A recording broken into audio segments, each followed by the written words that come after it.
கண்ணியத்திற்குரிய பெரியோர்களே, அருமை சகோதரர்களே, எல்லாம் வல்ல அல்லாஹ்வினுடைய நல்லடியார்களே, உலகமெங்கும் வாழுகின்ற முஸ்லிம்கள் எல்லோரும் விரும்பியபடி பாலஸ்தீனத்தில் காசாவில் ஒரு போர் நிறுத்தம் உடன்பாடாக ஆகியிருக்கின்றது. இந்த போர் நிறுத்தத்தினுடைய பலன்கள் என்ன, விளைவுகள் என்ன என்பதையெல்லாம் நாம் பொறுத்திருந்துதான் பார்க்க வேண்டும். எப்படியாயினும் நித்தம் நித்தம் குண்டு மலைகளுக்கு மத்தியில் வாழ்ந்து கொண்டிருந்த அந்த மக்களுக்கு இடைக்காலமாகவேனும் ஒரு ஆசுவாசம் கிடைத்திருக்கின்றது. அவர்கள் விரும்பக்கூடிய உணவுப் பொருட்கள் கிடைக்காவிட்டாலும் பசியை போக்கக்கூடிய அளவிலாவது, தாகத்தை போக்கிக் கொள்ளக்கூடிய அளவிலாவது அவர்களுக்கு உணவும் குடிபானங்களும் கிடைப்பதற்கான வாய்ப்புகள் ஏற்பட்டிருக்கின்றன என்கின்ற அளவில் இந்த போர் நிறுத்தத்தை எல்லோரும் வரவேற்றுக் கொண்டிருக்கின்றார்கள். பொதுவாகவே ரசூலுல்லாஹி ஸல்லல்லாஹு அலைஹி வஸல்லம் அவர்கள் கூறியிருக்கின்றார்கள், ஒரு போர்க்களத்துக்கு சென்றபோது திட்டமிட்டபடி எதிரிகள் அந்த களத்துக்கு வந்து சேரவில்லை. சஹாபாக்கள் எல்லோரும் எதிரிகள் வருவார்கள் என்று காத்திருந்த வேளையில் அப்படி எதிரிகள் வருவதுதான் நமக்கு நல்லது, அப்படி போர் நடந்தால் நாமெல்லாம் பெரும் தியாகங்களை செய்து அதற்குரிய பலனை ஈட்டிக் கொள்ளலாம் என்று ஆசைப்பட்டும் எதிர்பார்த்தும் கொண்டிருந்த வேளையில் ரசூலுல்லாஹி ஸல்லல்லாஹு அலைஹி வஸல்லம் கூறினார்கள், நீங்கள் லா ததமன்னவு லிகா அல் அதுவி, போர்க்களத்திலே எதிரிகளை சந்திக்க வேண்டும் என்று நீங்கள் ஆசைப்பட்டு கொண்டிருக்காதீர்கள். சலுல்லாஹ் அல் ஆஃபியா, அல்லாஹ்விடத்தில் நீங்கள் ஒரு ஆரோக்கியமான வாழ்க்கையையே நீங்கள் கேளுங்கள். அதே நேரத்தில் ஃபைதா லகீதும் ஃபஸ்புது, களத்திலே எதிரிகளை சந்திக்க வேண்டிய நிலை ஏற்பட்டால் அப்போது நீங்கள் அதிலே உறுதியாக இருந்து விடுங்கள் என்று ரசூலுல்லாஹி ஸல்லல்லாஹு அலைஹி வஸல்லம் கூறினார்கள். பொதுவாகவே போரை பெருமானார் விரும்பியதில்லை என்பது மட்டுமல்ல, போர் என்கின்ற வார்த்தையை கூட ரசூலுல்லாஹி ஸல்லல்லாஹு அலைஹி வஸல்லம் அவர்கள் தவிர்க்கவே முயற்சித்திருக்கின்றார்கள். ஹஜ்ரத் அலி ரலியல்லாஹு தஆலா அவர்கள் கூறுவார்கள், இமாம் அஹமது அவர்கள் தன்னுடைய நூலிலே இந்த ஒரு செய்தியை பதிவு செய்கின்றார்கள். அலி ரலியல்லாஹு தஆலா அவர்கள் கூறுவார்கள், என்னை என்னுடைய தாய் ஹைதர் என்றுதான் அழைப்பார். ஹைதர் என்றுதான் எனக்கு என்னுடைய தாயார் பெயர் சூட்டினார். நான் பிறந்தபோது என்னுடைய தந்தை வெளியூருக்கு போயிருந்தார்கள். என்னுடைய தந்தை வருவதற்கு முன்னரே என்னுடைய தாய் அவருடைய வாப்பாவின் பெயரை, அதாவது என்னுடைய தாயின் வாப்பாவின் பெயரை எனக்கு சூட்டிவிட்டார். அந்த பெயர் ஹைதர். ஹைதர் என்றால் சிங்கம் என்று அதற்கு பொருள். எனக்கு பெயர் வைத்து விட்டார்கள். என்னுடைய தந்தை வெளியூரில் இருந்து வந்ததற்கு பிறகு தனக்கு ஆண் குழந்தை பிறந்திருக்கிறது என்று சொல்லப்பட்டவுடன் என்னை கையிலே ஏந்தி இந்த குழந்தைக்கு பெயர் வைக்கப்பட்டு விட்டதா என்று கேட்டிருக்கிறார்கள். ஆமாம் என்று என்னுடைய தாய் சொன்னவுடன் அது என்ன பெயர், ஹைதர் என்று சொன்னவுடன், இல்லை, இந்த குழந்தைக்கு நான் அலி என்று பெயர் வைக்கிறேன் என்று எனக்கு அலி என்று என்னுடைய தந்தை பெயர் சூட்டினார்கள். அதற்கு முன்னர் எனக்கு என்னுடைய தாய் வைத்த பெயர் ஹைதர். ஆனாலும் என்னுடைய தாயார் என்னை அவ்வப்போது ஹைதர் என்றுதான் கூப்பிடுவது உண்டு. அவர்கள் வைத்த பெயர் அல்லவா. எனக்கு குழந்தைகள் பிறந்த போது முதலாக எனக்கு ஒரு ஆண் குழந்தை பிறந்தது. அந்த குழந்தைக்கு நான் ஹசன் என்று நான் பெயர் வைப்பதற்கு முன்னர் அந்த குழந்தைக்கு நான் வைத்த பெயர் ஹர்பு என்பதுதான். ஹர்புனா யுத்தம், சண்டை என்றதற்கு பொருள். ரசூலுல்லாஹி ஸல்லல்லாஹு அலைஹி வஸல்லம் அவர்கள் அவருடைய மகள் ஃபாத்திமாவுக்கு, அதாவது எனக்கு அலி ரலியல்லாஹு அன்ஹுவுக்கு ஆண் குழந்தை பிறந்திருக்கிறது என்று கேள்விப்பட்டவுடன் தன்னுடைய பேரப்பிள்ளையை பார்க்க வந்தார்கள். பேரப்பிள்ளையை கையிலே ஏந்தி கொண்டு இந்த பிள்ளைக்கு என்ன பெயர் வைத்திருக்கிறீர்கள் என்று கேட்டார்கள். நான் சொன்னேன், ஹர்புன்னு பெயர் வச்சிருக்கேன். ஹர்புனா சண்டை, யுத்தம். ரசூலுல்லாஹி ஸல்லல்லாஹு அலைஹி வஸல்லம் சொன்னார்கள், இந்த குழந்தைக்கு நான் ஹசன் என்று பெயர் வைக்கிறேன் என்று சொன்னார். அடுத்து கொஞ்ச நாளில் எனக்கு இன்னொரு ஆண் குழந்தை பிறந்தது. அந்த குழந்தைக்காவது இந்த ஹர்பு என்கிற பெயரை வைத்துவிட வேண்டும் என்று நான் ஆசைப்பட்டு இரண்டாவது குழந்தைக்கும் ஹர்பு என்றுதான் நான் பெயர் வைத்தேன். ரசூலுல்லாஹி ஸல்லல்லாஹு அலைஹி வஸல்லம் அவர்கள் தனக்கு பேரப்பிள்ளை பிறந்திருப்பதை கேள்விப்பட்டு என்னுடைய வீட்டுக்கு வந்தார்கள். தன்னுடைய இரண்டாவது பேரப்பிள்ளையை கையிலே வைத்துக் கொண்டு இந்த பிள்ளைக்கு என்ன பெயர் என்று கேட்டார்கள். நான் ஹர்பு என்று சொன்னேன். ஹர்புனா சண்டை. ரசூலுல்லாஹி ஸல்லல்லாஹு அலைஹி வஸல்லம் அவர்கள் இல்லை, இந்த குழந்தைக்கு நான் ஹுசைன் என்று பெயர் வைக்கிறேன் என்று சொன்னார்கள். இன்னும் கொஞ்சம் காலம் கழித்து மூன்றாவது ஒரு ஆண் குழந்தை எனக்கு பிறந்தது. அந்த குழந்தைக்கு நான் ஹர்பு என்று பெயர் வைத்தேன். ரசூலுல்லாஹி ஸல்லல்லாஹு அலைஹி வஸல்லம் தனக்கு பிறந்த பேரப்பிள்ளையை பார்ப்பதற்கு வந்தார்கள். தூக்கி கையிலே வைத்துக் கொண்டார்கள். இந்த குழந்தைக்கு என்ன பெயர் என்று கேட்டார்கள். நான் ஹர்பு என்று சொன்னேன். ரசூலுல்லாஹி ஸல்லல்லாஹு அலைஹி வஸல்லம் இல்லை, இந்த குழந்தைக்கு நான் முஹசின் என்று பெயர் வைக்கிறேன் என்று சொன்னார்கள். சொல்லிவிட்டு சொன்னார்கள், நான் என்னுடைய பேரப்பிள்ளைகளுக்கு சம்மைத்து அவுலாதி, என்னுடைய பேரப்பிள்ளைகளுக்கு நான் பெயர் வைத்திருக்கிறேன் பி அஸ்மாய் உல்தி ஹாரூன், இறை தூதர் ஹாரூன் அலைஹிஸ்ஸலாம் அவர்கள் தன்னுடைய பிள்ளைகளுக்கு வைத்த அதே பெயர்களைத்தான் நான் வைத்திருக்கின்றேன் என்று சொன்னார்கள். ஹாரூன் அலைஹிஸ்ஸலாம் அவர்களுக்கு, அதாவது மூசா நபியினுடைய அண்ணனுக்கு 3 ஆண் குழந்தைகள். ஒரு ஆண் குழந்தையினுடைய பெயர் ஷபீர், இன்னொரு ஆண் குழந்தை ஷப்பீர், ஒரு ஆண் குழந்தையின் பெயர். இன்னொரு ஆண் குழந்தையின் பெயர் ஷபீர், இன்னொரு ஆண் குழந்தையின் பெயர் முஷப்பீர். 3க்கும் ஒரே அர்த்தம் தான், அழகானவர்கள், மிக அழகானவர்கள், ரொம்ப அழகானவர்கள். ஹசன் என்றால் அழகானவர், ஹுசைன் என்றால் அழகான செல்ல பிள்ளை என்று பொருள். முஹசின் என்றாலும் ரொம்ப உள்ளத்தால் தூய்மையானவர், உள்ளத்தால் அழகானவர் என்று பொருள். ஹாரூன் அலைஹிஸ்ஸலாம் அவர்கள் தன்னுடைய பிள்ளைகளுக்கு இப்படி அடுக்கடுக்காக பெயர்களை வைத்தார்களோ, ஒரே அர்த்தம் தரக்கூடிய வகையில் வார்த்தைகளில் மாத்திரம் சின்ன சின்ன மாற்றங்களை செய்து கொண்டு பெயர்களை வைத்தார்களோ, அதே போல என்னுடைய பேர பிள்ளைகளுக்கு நான் பெயர் வைக்கின்றேன் என்று சொன்னார். சஹாபாக்களிலும் கூட ஹர்பு என்று பெயர் வைத்தவர்களின் பெயரை நபிகள் நாயகம் ஸல்லல்லாஹு அலைஹி வஸல்லம் அவர்கள் மாற்றி அமைத்திருக்கின்றார்கள். எனவே யுத்தம் என்பதும் போர் என்பதும் சண்டை என்பதும் எல்லாம் தேவைக்குத்தான், தங்களை தற்காத்துக் கொள்வதற்குத்தான், மானம் மரியாதையோடு வாழ்வதற்குத்தான். எனக்கும் சூடு உண்டு, சொரணை உண்டு, வெட்கம், மானம், ரோஷம் எல்லாம் உண்டு என்று எதிரிகளுக்கு காட்டுவதற்குத்தான் யுத்தங்களை அன்றி, போர்களை அன்றி, நித்தம் நித்தம் வாளை எடுத்து சுழற்றி கொண்டிருப்பதற்கு அல்ல. அருள்மறையாம் திருக்குறானில் எல்லாம் வல்ல அல்லாஹ் ஹர்பு என்கிற சொல்லை ஏறக்குறைய சுமார் 6 இடங்களில் மாத்திரம்தான் சொல்லி இருக்கின்றான். சண்டை, யுத்தம்ங்கிற பெயர்கள் எல்லாம். ஆனால் சமாதானம் என்கிற அர்த்தத்தை துணிக்கக்கூடிய சில்ம், சலாம், இந்த மாதிரியான சொற்களை எல்லாம் அருள்மறையாம் திருக்குறானில் எல்லாம் வல்ல அல்லாஹ் சுமார் 141 தடவை சொல்லி இருக்கின்றான். அப்படியானால் சொல்லில் மாத்திரமல்ல, செயல்பாட்டிலும் கூட அல்லாஹ் போருக்கு முதலிடம் தந்திருக்கின்றானா, அமைதிக்கு தந்திருக்கின்றானா என்பதை புரிந்து கொள்வதற்கு இந்த அளவிலான செய்திகளை நமக்கு போதுமானது என்று நான் நினைக்கின்றேன்.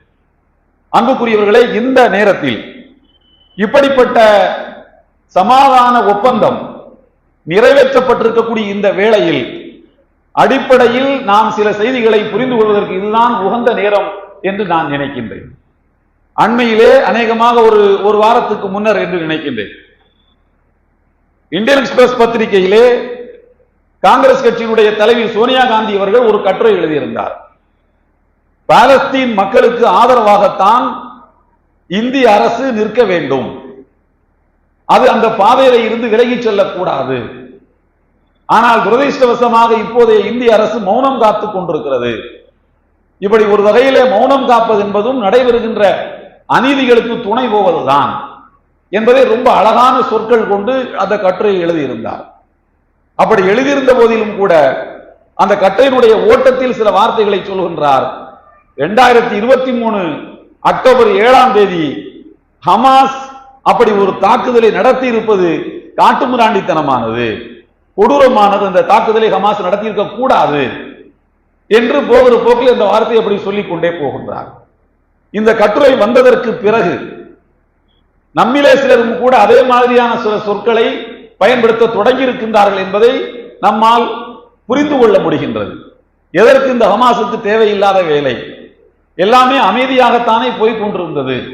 அவங்க சாப்பிட்டு உண்டு உழைத்து வாழ்ந்து கொண்டிருந்தார்கள். திடீரென்று இப்படி தாக்குதலை நடத்தியதனால்தான் இன்றைக்கு 67,000க்கும் மேற்பட்டவர்கள் காசாவிலே ஷஹீதாக வேண்டிய நிலை ஏற்பட்டு விட்டது. கிட்டத்தட்ட 12 லட்சம் டன், 12 லட்சம் அல்ல, 12 லட்சம் டன் வெடிகுண்டுகள் காசாவிலே மாத்திரம் போடப்பட்டிருக்கின்றன. கிட்டத்தட்ட இது ஹிரோஷிமாவிலே போடப்பட்ட அணுகுண்டுகளை விட 10-12 மடங்கு அதிகமானது என்று சொல்கின்றார்கள். இவ்வளவு கொடூரமான இந்த தாக்குதல் நடைபெறுவதற்கு 2023 அக்டோபர் 7ஆம் தேதி ஹமாஸ் தாக்கியதுதானே காரணம் என்று அந்த கட்டுரை வந்ததற்கு பிறகோ அல்லது அதற்கு முன்பே கூட அந்த கருத்து இருந்திருக்கலாம். நாம் இங்கே புரிந்து கொள்ள வேண்டிய செய்தி என்னவென்று சொன்னால், அக்டோபர் 7ஆம் தேதி இப்படிப்பட்ட ஒரு தாக்குதலை நடத்த வேண்டிய தேவை ஏன் ஹமாஸுக்கு ஏற்பட்டது என்கின்ற ஒரு கேள்வி இருக்கின்றது. இதை பற்றி நான் அப்போதே உங்களுக்கு சொல்லி காட்டி இருக்கின்றேன். அதாவது அக்டோபர் 13ஆம் தேதி, 7ஆம் தேதி தாக்குதல் நடத்துகிறது 2023. அக்டோபர் 13ஆம் தேதி 2023 இந்து பத்திரிகையில் டாக்டர் ஹமீத் அன்சாரி, அதாவது இந்தியாவினுடைய துணை ஜனாதிபதியாக 5 ஆண்டு காலம் இருந்தவர்கள், ஸ்பீக்கராக இருந்திருக்கின்றார். அப்பர் ஹவுஸ்ல ராஜ்யசபாவிலே அவர்கள் ஸ்பீக்கராகவும் இருந்திருக்கின்றார். அவர் அக்டோபர் 13, 2023 இந்து பத்திரிகையிலே ஒரு கட்டுரை எழுதியிருக்கின்றார். என்பது நீங்கள் அறிந்த மொழி. கோல்ட் ஸ்ரீநகர் LKS என்பது புதிய மொழி. தலைமுறை 4 தலைமுறை ஸ்ரீநகர் LKS. கலையெழில் நகைகள் தரும் கடை ஸ்ரீநகர் LKS. எழிலனம் என்னும் வைர நகை ஸ்ரீநகர் LKS. எத்தனை டிசைன்களில் உங்கள் LKS. தலைமுறைகள் போற்றும் பந்தம், தரம், நம்பிக்கை. Srinagar LKS gold house, Chennai. Srinagar LKS gold house. அந்த கட்டுரையில் ஹமாஸினுடைய senior leader Musa Abu Marzouk என்பவர் தி நியூயார்க்கர் என்கிற பத்திரிகைக்கு அளித்த பேட்டியின் சாராம்சத்தை அவர் தன்னுடைய கட்டுரையிலே சொல்கின்றார். தி நியூயார்க்கர் என்கிற பத்திரிகை அபு மூசாவை பேட்டி கொண்டிருக்கிறது. எதற்காக நீங்கள் இப்படி ஒரு தாக்குதல் இஸ்ரேல் மீது நடத்தினீர்கள் என்று கேட்கின்றார்கள். அதற்கு அவர் பதில் சொல்லுகின்றார், நாங்கள் கிட்டத்தட்ட 1948வது ஆண்டிலே இருந்து 77 அல்லது 76 ஆண்டு காலம், 78 ஆண்டு காலமாக நாங்கள் எந்த சின்ன சின்ன உரிமைகளை கேட்டுக் கொண்டிருக்கின்றோமோ அதிலே எந்த உரிமைகளும் எங்களுக்கு இதுவரைக்கும் தரப்படவில்லை. நாங்கள் எங்களுக்கு தேவைப்படக்கூடிய எல்லா உரிமைகளையும் கேட்கவில்லை, கொஞ்சம் உரிமைகளை கேட்கின்றோம். இந்த உரிமைகளை நாங்கள் கேட்டு எந்த பகுதிக்கெல்லாம் சென்றோம் என்றால் எல்லா வகையான கதவுகளையும் நாங்கள் தட்டினோம், நல்லிணக்கத்துக்கான கதவுகளை தட்டினோம். ஒரு கட்டத்தில் ஒரு வழியே இல்லாமல் 2006வது ஆண்டில் நாங்கள் தேர்தலிலும் போட்டியிட்டோம். எங்கள் பகுதியில் எலெக்ஷன் நடத்தினார்கள், தேர்தல் நடத்தினார்கள். அந்த தேர்தலிலும் நாங்கள் போட்டியிட்டோம். போட்டியிட்டு நாங்கள் ஆட்சி அமைப்பதற்கான வாய்ப்புகளும் எங்களுக்கு கிடைத்தன. குறுக்கே புகுந்து இந்த தேர்தல் செல்லாது என்று சொன்னவர்கள் எல்லாம் யார்? எங்கள் மக்களை நாங்களே ஆள விடாமல் மக்களால் நாங்கள் தேர்ந்தெடுக்கப்பட்ட பின்னரும் கூட எங்களுக்கு ஆட்சி அதிகாரத்தை தர மறுத்தவர்கள் யார் என்பதை நீங்கள் எண்ணி பார்த்துக் கொள்ளுங்கள். சரி, அதெல்லாம் விடுங்கள். எங்களுக்கென்று வேண்டாம், எங்களுக்கென்று பாலஸ்தீன் மக்களுக்கு என்று ஸ்பெஷலாக எந்த உரிமைகளையும் நீங்கள் தர வேண்டாம். அதற்கு மாறாக ஒரு political document for whole world, அகில உலக மக்களுக்கும் தேவைப்படக்கூடிய ஒரு அரசியல் ஆவணம் ஒன்றை நீங்கள் வரையறை செய்யுங்கள்.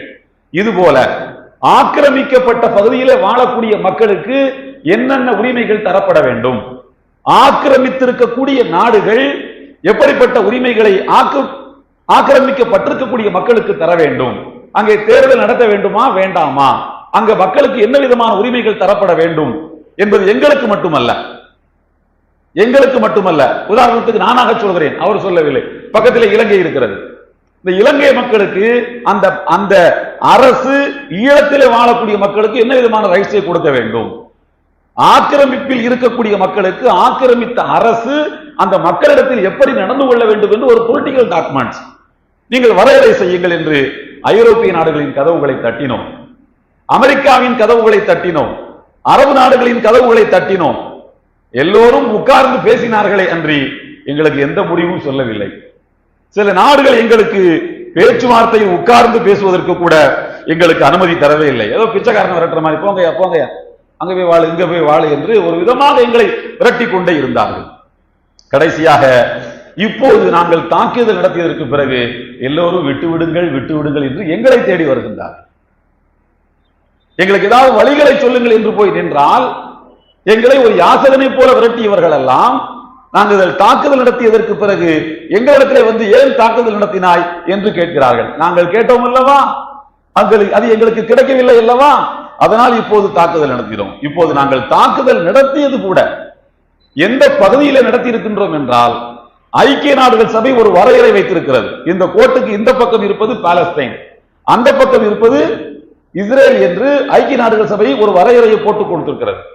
ஆனால் இந்த கோட்டை தாண்டி எங்கள் பகுதிக்குள் வந்து அடுக்குமாடி வீடுகளை கட்டி வெளிநாடுகளிலிருந்து யூதர்களை வரவைத்து அங்கே குடியமர்த்தி இருக்கின்றது இஸ்ரேல். இதை இங்கிருந்து அப்புறப்படுத்துங்கள் என்று பேசுவதற்குத்தான் ஒவ்வொரு நாட்டுக்கும் போனோம். யாரும் எங்கள் கதவை, எங்கள் தட்டிய கதவை திறக்கவில்லை. இப்போது தாக்குதல் நடத்தி இருக்கின்றோம். அது கூட ஐக்கிய நாடுகள் சபை இஸ்ரேலுக்கு கொடுத்த எல்லைக்குள் அல்ல, எங்களுக்கு கொடுத்த எல்லைக்குள் ஆக்கிரமிப்பாளர்கள் புகுந்திருக்கின்றார்கள், அவர்கள் மீது நாங்கள் தாக்குதல் நடத்தி இருக்கின்றோம் என்று அவர் ஒரு பெரிய விளக்கத்தை சொல்லி இருக்கின்றார். எங்களுக்கு ஒரு வழியே இல்லாமல் தான் நாங்கள் இந்த தாக்குதலை நடத்தினோம் என்று அபு மர்சூக் மூசா அவர்கள் சொன்ன செய்தி ஹமீத் அன்சாரி அவர்கள் சொல்லி காட்டுகின்றார்கள். இனி வரும் நாட்களிலும் இன்னொரு 10-20 நாட்களுக்கு இந்த தாக்கு தான் வெளியில ஓடிக்கிட்டு இருக்கும். என்ன இருந்தாலும் 2023 ஹமாஸ் தாக்கி இருக்க கூடாது. பார்த்தீர்களா 70,000 உயிர் போச்சு பாருங்க. அதுல 20,000 பொம்பளை பிள்ளைங்க, பெண்களாம், 30,000 40,000 ஆண் குழந்தைங்களாம். இதெல்லாம் ஹமாஸுக்கு தேவையா என்று சொல்வார்கள். உரிமைகளை பெறுவதற்காக வேண்டி நாங்கள் தாக்குதல் நடத்தினோம். இப்போது கூட இந்த 2 ஆண்டு காலமாக கிட்டத்தட்ட 731 நாள், இன்னையோட 732 நாள் ஆச்சு. 732 732 நாட்கள் இன்னையோடு ஆகின்றன. நேற்று மாலையோடு போர் நிறுத்தம் என்று அறிவித்திருக்கின்றார்கள். அறிவிக்கப்பட்ட இந்த போர் நிறுத்தத்தினுடைய பலன் என்னவென்று பார்த்தோம் என்றால், இதனால யாருக்கு பலன், இதனால என்ன செய்திகள் வெளி உலகத்துக்கு வந்திருக்கின்றன என்று பார்த்தோம் என்றால், முதலாவது செய்தி சர்வதேச பத்திரிகையாளர்கள் சொல்லக்கூடிய செய்தி தான். முதலாவது செய்தி என்னவென்றால், இஸ்ரேல் ஒரு வெல்ல முடியாத நாடு என்கிற பிம்பம் உடைந்து தகர்ந்து விட்டது. அடிச்ச அடியில அவனும் பேச்சுவார்த்தைக்கு வருவான். எங்களுக்கு ஒரு டேபிள் கூட நாங்க உட்கார்ந்து பேசிக்குவோம். யார் எத்தனை மணிக்கு வெளியில போறது, எத்தனை பேரை நீ விடுறது, எத்தனை பேரை நான் விடுறேன்னு உட்கார்ந்து பேசுவோம் என்று அவனை ஒரு டேபிளுக்கு வர வைத்திருக்கின்றோம். வெல்ல முடியாதவன் அல்ல, அவனை வீழ்த்த முடியும் என்பதை இந்த 731 நாட்களில் நாங்கள் நிரூபித்திருக்கின்றோம். இரண்டாவது, இஸ்ரேலுடைய உளவு அமைப்பு. இந்தியாவுக்கே பெகாசஸ் வித்தவன், இவ்வளவு பெரிய நாட்டை உலகத்தை ஏமாத்துற ஆள் இங்க உட்கார்ந்துருக்கான், அவனே ஏமாத்துறான்.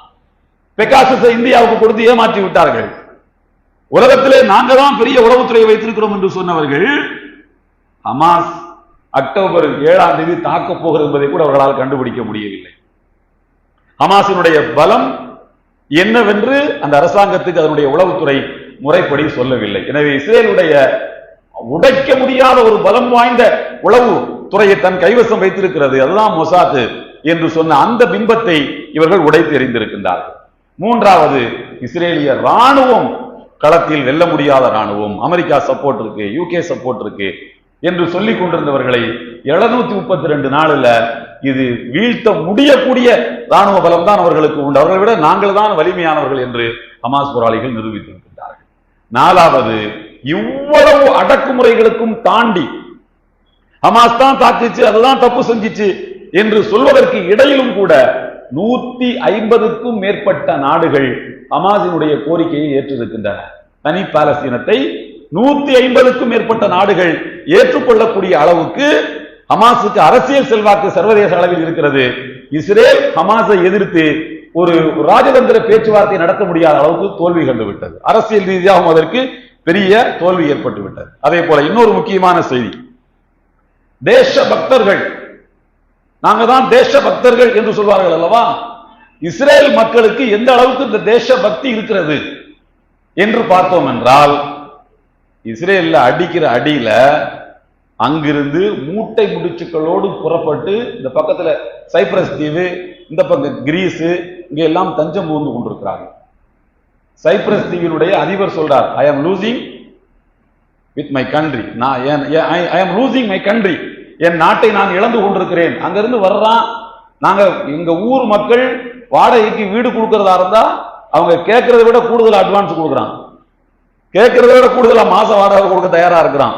எப்படியாவது இந்த நாட்டில இருந்து நாங்க எங்க நாட்டுக்கு போக மாட்டோம், நாங்க இங்கேயே இருந்துக்கிறோம் என்று சொல்கிறார்கள்.